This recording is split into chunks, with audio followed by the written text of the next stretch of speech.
వాక్యానికి వెళ్ళే ముందు మీకు ఒక చిన్న విషయాన్ని, జరిగిన సంఘటన చెప్పాలని నేను ఆశపడుతున్నాను. ఎస్టర్డే, నిన్నటి దినాన్ని ఒక మీటింగ్కి వెళ్ళాం మేము. ఒక పాస్టర్ గారు వైజాగ్లో ఉన్న పాస్టర్లందరినీ పిలిచి ఒక మీటింగ్ పెట్టారు.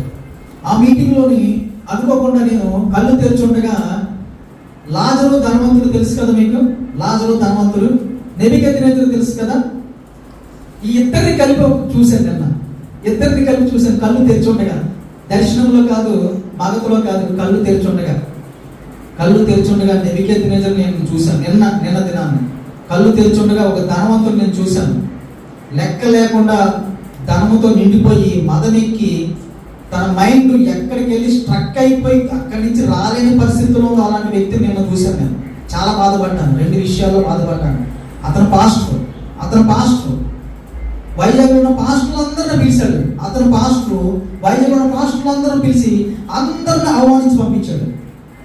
ఒక వ్యక్తిని అయితే డైరెక్ట్గా అవమానించాడు, మిగిలిన పాస్టర్లందరిని అవమానించి పంపించాడు. నాకు వెంటనే అనిపించింది, ఏం చేస్తున్నాడు ఇతను, దేని చేత ఇలాగ మదవికి కొట్టుకుంటున్నాడని చెప్పి నాకు ఆలోచన చేసినప్పుడు నెబుకద్నెజరు గుర్తొచ్చాడు, ఆ ధనవంతుడు గుర్తొచ్చాడు. మాట తీరు కానీ, బిహేవియర్ కానీ, పాస్టర్లు చూసే విధానం కానీ చాలా దరిద్రంగా ఉంది.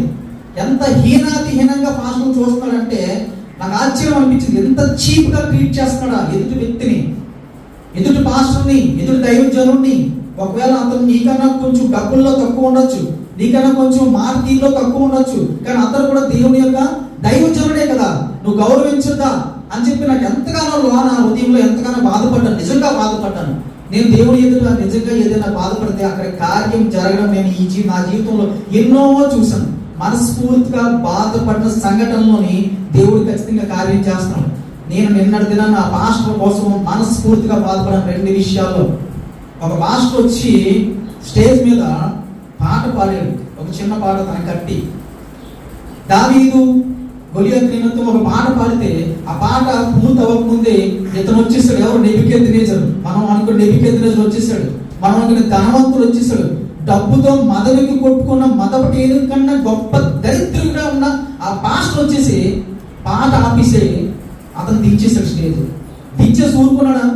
అలా ఊరుకోలేదు. ఏమన్నాడు తెలుసా? మైకులోని ఆ కూర్చున్న పాస్టర్లు అందరూ దగ్గరగా ఒక 200-300 మంది ఉంటారు. అందరు ఎదురు గట్టిగా మైకులో చెప్తారు, ఎవరికి పడితే వాళ్ళకి మైక్ ఇవ్వద్దు, ఎవరికి పడితే వారికి మైక్ ఇవ్వద్దు, ఎవరికి పడితే వారికి మైక్ ఇవ్వద్దు. నువ్వు ఎవరిని పిలిచావు? నువ్వు రోడ్డు మీద వెళ్ళిపోవు, నేను పిలిచావా? నువ్వు పిలిచిందే పాస్టర్లు కదా, నువ్వు బోర్డు పెట్టిందే పాస్టర్లు కదా, నువ్వు పెట్టింది బోర్డు దేనికంటే పాస్టర్ల సమావేశం పెట్టి పాస్టర్లు పిలిచి అందులో నీకన్నా కొంచెం డబ్బులు తక్కువ వ్యక్తి స్టేజ్ మీద చిన్న పాట పాడితే వారు లేక ఏమైపోయినా నాకు అర్థమవుతుంది. మధ్యలో ఆపేసి ఆ పాస్టర్ అవమానించిన అంతమందిలో దేవుడు చూడ్డా? అంటే దేవుడు డబ్బున్న పాస్టర్ వెనకాల ఉంటాడా? నాకు చెప్పండి. డబ్బులు ఎక్కువ ఉన్న పాస్టర్ వెనకాల ఉంటాడా? అతనికి సపోర్ట్ చేస్తాడా? అతను తప్పు చేసినా సరే అతనికే సపోర్ట్ చేస్తాడా? అలాంటి చరిత్ర ఏదైనా ఉందా? దేవుడు న్యాయం వైపు నిలబడతాడు. ఎటువైపు ఉంటాడు? దేవుడు డబ్బు చోటు, డబ్బుతో దేవుడికి సంబంధం లేదు, అది ఒక చెత్త. ఒకరోజు ఈ యొక్క మొత్తం విశ్వాన్ని బంగారంతోని, డాలర్స్ తోని, కరెన్సీతోని ఉన్న విశ్వాన్ని మెల్ట్ చేయబోతున్నాడు ఒక రోజున. తెలుసా మీకు? ఒకరోజు కంప్లీట్ గా మెల్ట్ చేయబోతున్నాడు. అది ₹1 కూడా పనిచేయదన్న విషయము దేవుడికి ఫ్యూచర్ లో జరగబోయేది ఈ రోజు తెలుసు. ఒకరోజు ఈ బంగారము, వెండి, వజ్రాలు, డబ్బులు కట్లన్నీ నేనేం చేస్తాను, కాల్చి బూడిద చేస్తానని చెప్పి తనకి తెలిసిన దేవుడు దానికి వాల్యూ ఇస్తాడా? తన కాల్చిపోయింది తనకు తెలుసు, తన మెల్ట్ చేయబడి తనకు తెలుసు, తన సర్వనాశనం చేయబడి ఆ డబ్బుని దేవుడు పిలుస్తాడా? ఇవ్వడు కదా. మరి ఎవరికి ఇస్తారు?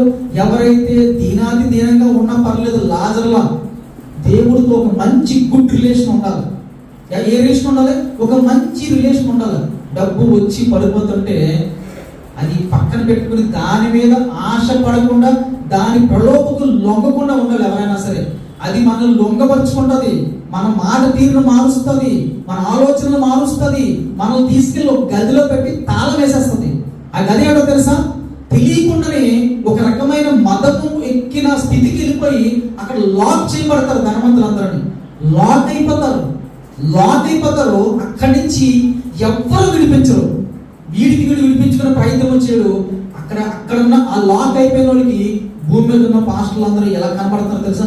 చాలా చాలా చీప్గా ల్యాబ్ రోల్లాగా చాలా హీనంగా ట్రీట్ చేసి నిన్న పంపించాడండి. చాలా బాధపడ్డాను. చూస్తూ ఉండండి, ఆ మాస్టర్ గతి ఏం కాబోతుందో దేవుడే చూసుకుంటాడు, మనం ఏం అనక్కర్లేదు. కానీ చాలా దరిద్రమైన పరిస్థితిని నేను చూశాను. ఎంత హీనం అయితే మనం ఒక 30 మంది ఉంటేనే చక్కగా అందరినీ భోజనాలు పెట్టి చక్కగా గౌరవిస్తాం. ఎందుకంటే ఆ గౌరవం అనేది ఆ భోజనాల దగ్గర తెలిసిపోతుంది. ఒక పెళ్లికి అందరినీ పిలిచి సాలిసాలకు అన్నం పెట్టి పంపిస్తే మనం గౌరవించినట్ట కాదు కదా. ఒకప్పుడు మన బంధువులు పిలిచి ఏం చేసేవాళ్ళము, కుర్చీలు వేసి టేబుల్ వేసి చక్కగా కూర్చోబెట్టి మర్యాద చేసేవాళ్ళం. భోజనాలు పెట్టినప్పుడు మర్యాదగా కూర్చోబెట్టి వాళ్ళ కాలు కదలకుండా అన్ని వచ్చి, ఇప్పుడు అడుక్కుంటూ వాళ్ళగా తిండికి లేని వాళ్ళగా నుంచుని ఏ చారు లేకపోతే కూర లేకపోతే తెలియనంత దరిద్రమైన ప్లేట్లోనే సిగ్గు లేకుండా నుంచుని తినేట్లేదా ఈరోజు. దాని పేరు బఫీ అంటారు. అది బఫీ కదా, తిన్నవాళ్ళందరూ బఫీలో అంటారు. నేనైతే నిజం ఇదేంటంటే బాబు, అది మర్యాద, అది గౌరవం. పెళ్లికి పిలుస్తాం కదా చాలా మందిని, పిలిచి ఆ భోజనాల దగ్గర చూడాలి. కానీ అందరూ ఏటో ప్లేట్లు పట్టుకుని అన్ని వేసుకుని వెనకాల తోసుకుని తినేస్తుంటారు. ఏం మర్యాద అన్నది, ఏం మర్యాద అండి. అవకాశం ఉంటే పక్కిల్లో లేదా ఎదురింట్లో తీసుకుని కూర్చోబెట్టి భోజనం పెట్టి పంపిస్తే మర్యాద తెలుస్తుంది. నిన్న దినాన్ని అలా జరగలేదు. మీరు తలుచుకున్నా నేను తలుచుకున్నా చక్కని భోజనం పెట్టి మనం ఏం చేస్తున్నాం, మనసు అనేది సంతోషంగా పంపాలని మనస్ఫూర్తిగా ఉంటుంది. కానీ పాస్టర్లు అందరినీ పిలిచి అందరినీ ఏకదాటిగా అవమానించాడు. అక్కడ ఏం జరిగిందంటే దాదాపు 3 గంటలు ఎవరు ఏం మాట్లాడారో ఎవరికీ తెలియదు, కూర్చున్న మాకు తెలియదు. నో సబ్జెక్ట్, ఏ ఉపయోగం లేదు అస్సలు. ఒక్క 5 నిమిషాల ఉపయోగం కూడా అందులో లేదు. 3 గంటలు కూర్చోబెట్టి పాస్టర్ అందరినీ ఏకదాటిగా అవమానించి, అందులో ఒక స్పెషల్గా ఒక పాస్టర్ని ఎవరికి పడితే వారికి మైక్ వద్దు. నేను అనుకున్నాను, పోన్లే మైక్ ఇచ్చిన వ్యక్తికి తెలియదు, ఇచ్చేసాడు. ఒక చిన్న పాస్టర్కి, లేబర్ పాస్టర్కి, అక్కడ పాస్టర్లు కూడా లేబర్లు అంటారా, దేవుడు అలా చూస్తాడా? కళ్ళు ఎలా అయిపోయింది అతనికి. మతం ఎక్కిపోయిందండి. డబ్బులు వచ్చి పడిపోతే మతం ఎక్కిపోయి కొద్దిగా నార్మల్ డ్రెస్ వేసుకున్నా, నార్మల్ చెప్పులు వేసుకున్నా, కొద్దిగా జుట్టు నీట్గా లేకుండా ఖచ్చితంగా ఉన్న, గెడ్డం సరిగ్గా సేఫ్గా ఉన్న వాళ్ళందరూ కూడా చీప్గా కనబడతారా? కనబడ్డారు. నిన్న ఆ వ్యక్తికి అతను సూట్ వేసుకున్నాడు, అతను చూస్తే నార్మల్ చెప్పులు వేసుకుని ఒక షర్ట్ పాత మాసిపోయిన షర్ట్ వేసుకున్నాడు, వెంటనే చీప్గా కనబడ్డాడు. అతను ధనవంతుడు, ఇతను లాజర్ కింద నేను అనుకున్నాను. నేను దేవుడితో రిలేషన్ ఉండాలండి. డబ్బు వస్త్రాలు ఏంటండి, ఆ హృదయం ఉండాలి. ఆ వస్త్రాలు వెనకాల హృదయము, ఆ యొక్క తల వెనకాల ఉన్న మైండ్ లో ఆలోచనలు దేవుడు చూస్తాడు. కానీ నీ తల చక్కగా బ్లాక్ గా చక్కగా నీట్ గా ఉందా, నువ్వు ఏ డేర్ పెట్టుకున్నా ఏది దేవుడు చూస్తాడా? బట్టలు చూస్తాడా? నీ ధనం చూస్తాడా? దేన్ని చూడు. కానీ నిన్న ఆ వ్యక్తి అతను ఏం చేశాడు, స్టేజ్ దించేసి మరి అవమానించాడు. చాలా తప్పు విధానం అది. ఎందుకంటే పాస్టర్ అనేసరికి సాటి పాస్టర్ కూడా గౌరవించాలండి. ఎందుకో తెలుసా, ప్రతి పాస్టర్ కూడా దేవుడితో ఏదో ఒక సమయంలో లింకప్ అయి ఉంటారు. ఒక రోజు కాకుండా ఒక రోజు దేవుడితో డైరెక్ట్ గా పోరాడి ఉంటారు. అతను చిన్న పాస్టర్ కానీ పెద్ద పాస్టర్ కానీ దేవుడితో ఒక రోజు పోరాడిన శక్తి, ప్రార్థనా శక్తి కలిగిన వాడే పాస్టర్ అవుతాడు. ఎవరు పడతారు పాస్టర్ అవరు. దేవుడితో ఏదో ఒక రోజున కష్టంలోనో నష్టంలో సుఖంలోనో దేవుడితో డైరెక్ట్ ఫైట్ చేస్తాడు. ప్రతి ఒక్క చిన్న పాస్టర్ కూడా దేవుడితో ఫైట్ చేసి, ఈ రోజు స్థాయి తక్కువ కావచ్చు కానీ దేవుడితో ఏదో ఒక రోజు ఫైట్ చేసిన వ్యక్తే, సరైన ప్రార్థన చేసిన వ్యక్తే దేవుడు ఈ రోజు పాస్టర్ కింద ఉంచాడు. కానీ అతన్ని అగౌరవపరిచి గౌరవం తీసివేసి అతను వెళ్ళిపోయిన తర్వాత 3 సార్లు చెప్పాడు, ఎవరికి పడతారు మైకు ఇవ్వద్దు, ఎవరికి పడతారు మైకు ఇవ్వద్దు, ఎవరికి పడతారు మైకు ఇవ్వద్దు అని చెప్పి అతను వెళ్ళిపోగానే చెప్పాడు. ఈవిడికి చెప్పచ్చు కదా, పక్కనున్న నడిపించే వెళ్ళి చెప్పచ్చు కదా, ఏమని, అమ్మ మీరు చూసుకోండి ఎవరు పడతారు మైక్ ఇవ్వద్ది అని చెప్పచ్చు కదా. మైక్ లో డైరెక్ట్ గా ఆ పాస్టర్ని అవమానించాడు. అది నాకు చాలా ఇబ్బందికరంగా అనిపించింది. చాలా అవమానం జరిగింది ఆ పాస్టర్కి, తోటి పాస్టర్లు అందరికీ జరిగినట్టుగా నేను భావించాను. గమనించండి, పాస్టర్కి విలువ ఇవ్వాలి. ఎందుకంటే పాస్టర్ అంటే దేవుని చేత ఎన్నుకోబడిన వ్యక్తి. అతను ఎలాంటి వారైనా, డబ్బున్న లేకపోయినా, పాస్టర్ అంటే దేవుడి యొక్క ఎంపికలో ఉన్న వ్యక్తి కనుక మనం హృదయపూర్వకంగా తనకి విలువ ఇవ్వాలి. కొద్దిగా విలువ ఇవ్వకూడదు. ఉద్యోగం కోసం తెలుసు కదా మీకు, కొద్దిగా విలువ ఇవ్వకూడదు. మందసము చాలా రోజులు ఉజ్జా దగ్గరలో ఉంది. మందసము అది తీసుకెళ్ళడానికి దావీదు గారు ప్రయత్నం చేస్తున్నప్పుడు ఉజ్జా అనుకున్నాడు, ఏమనుకున్నాడు తెలుసా, నేను రోజు చూస్తున్నదే కదా, సంవత్సరాల తరబడి చూస్తున్న మందసమే కదా అనుకుని దారిలోని వెళ్తుండగా నిర్లక్ష్య స్వభావంతో మందసము పడిపోతాదేమో అని చెప్పి ఆవు ఇలా తొట్టిల్లినప్పుడు మందసాన్ని పట్టుకుని అక్కడికక్కడికే చచ్చిపోయాడు. అంటే అంత రోజు చూస్తున్న పాస్టరే కదా అని చెప్పి నిర్లక్ష్యంగా మనము ఉండకూడదు. రోజు చూస్తున్న మందసమే కదా అని చెప్పి దాన్ని మనము నెగ్లెక్ట్ గా చూడకూడదు. అది దేవుడి యొక్క శక్తి, దేవుడి యొక్క వ్యక్తి కింద మనము పాస్టర్ తీసుకోవాలి. ఇక్కడ జరిగిన సందర్భంలో అంతగా మనల్ని బాధించిన సంగతి, అది దేవుడు తనకి తీర్పు తీరుస్తాడు, ఖచ్చితంగా తీర్పు తీరుస్తాడు. ఎందుకంటే అలాంటి పరిస్థితి ఎప్పుడు అలా బిహేవ్ చేయకూడదు. ఆ పాస్టర్ గారిని మేము అనుకున్నాం, నేను ఇంకా అతను ఏ మీటింగ్ పెట్టి నేను వెళ్ళకూడదు, ఎందుకంటే పాస్టర్ని గౌరవించలేని ఒక వ్యక్తి పాస్టర్ కాదని నేను చెప్తాను. ఎందుకో తెలుసా? పాస్టర్లు అందరూ పాస్టర్లు కాదు, బోధ అంతా బోధ కాదు, వాక్యం చెప్పే వాళ్ళందరూ బోధకులు కాదు, బోధలన్నీ సత్యాలు కాదు, అబద్ధ బోధలు ఉన్నాయని చెప్పి సాక్షాత్తు యేసుక్రీస్తు వారు నోటితో చెప్పారు. అబద్ధ బోధలు ఉన్నాయి. ఎలా ఫైండ్ అవుట్ చేస్తామంటే సత్యం మనకి తెలిస్తే మనం ఏది అబద్ధమో తెలుస్తుంది. మన దగ్గర ఒరిజినల్ నోట్ ఉంటే దాంతో కంపేర్ చేయగలుగుతాం డూప్లికేట్ నోట్ని. మన దగ్గర ఒరిజినల్ లేదు, 500 వచ్చింది మన చేతికి, ఏం కంపేర్ చేస్తావు నువ్వు? దేంతో కంపేర్ చేస్తావు చెప్పండి? ఇది డూప్లికేట్ నోట్ అని చెప్పి, ఇది దొంగ నోట్ అని చెప్పి నువ్వు దేంతో కంపేర్ చేస్తావు? నీ దగ్గర ఒరిజినల్ ఉంటే లెక్కేస్తావు, ఆ ఉందా లేదా, వంపు ఉందా లేదా, గాంధీ గారు ఉన్నారు లేదా, గీత ఉందా లేదా, లాంగ్ ఏదో స్టిక్కర్ ఉందా లేదా, దేంతో నువ్వు కంపేర్ చేయాలి?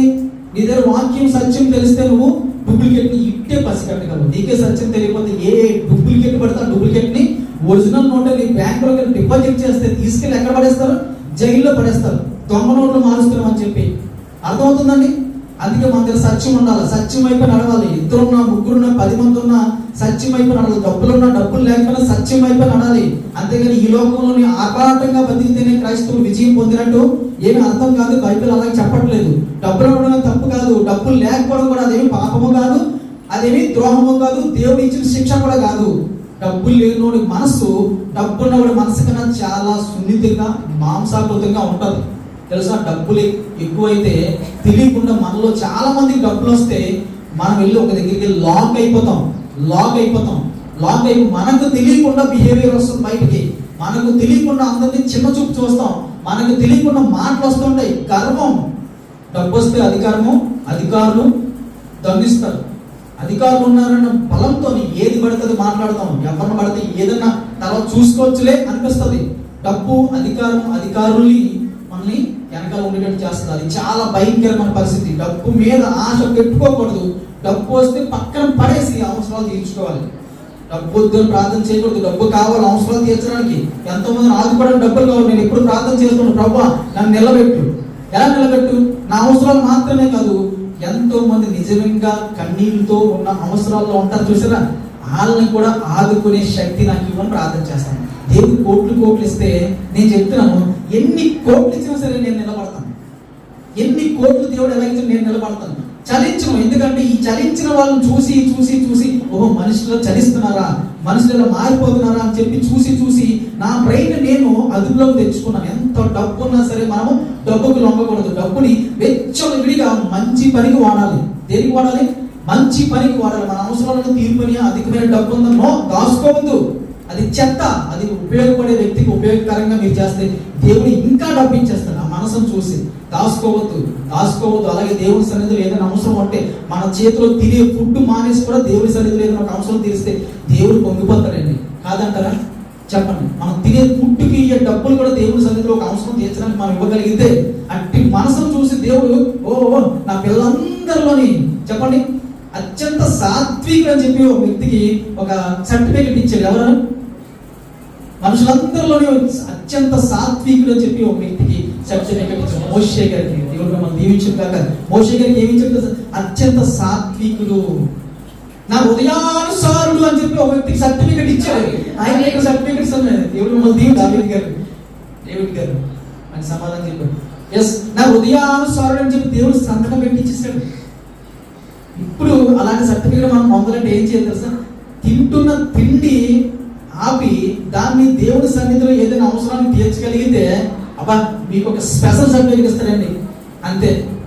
అర్థం చేసుకోవాలా? దేవుని యొక్క మన మనస్సు ఒకటి అవ్వాలి. అప్పుడు ఏ కార్యమైన దేవుని కోసం మనము చేయడానికి సిద్ధంగా ఉంటాం. దేవుడు మమ్మల్ని దీవించుగాక.